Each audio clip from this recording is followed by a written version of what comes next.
Değerli izləyicilər, videonu bəyənib kanala abunə olun ki, hər kəs son xəbərlərdən anında məlumatlansın.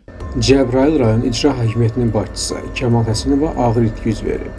Xəbər verilir ki, icra başçısının anası Solmaz xanım vəfat edib.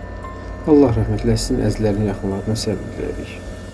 Azərbaycan Dövlət Neft və Sənaye Universiteti adını işçi axtarır. Xəbər verilir ki, Azərbaycan Dövlət və Neft Sənaye Universiteti Warwick Universiteti 2 illik diplom proqram rəhbəri vəzifəsi üzrə vakansiya elan edib. Proqram rəhbəri adını da Warwick Universiteti ilə birgə həyata keçirilən ikili diplom və beynəlxalq proqramlar çərçivəsində bərpa olunan enerji mənbələri ixtisası üzrə tədris prosesinə akademik rəhbərlik edəcək. Proqram rəhbərliyinin aylıq maaşı 3500-4000 manatdır. Sənədləri yanvarın 22-də qəbul olunacaq.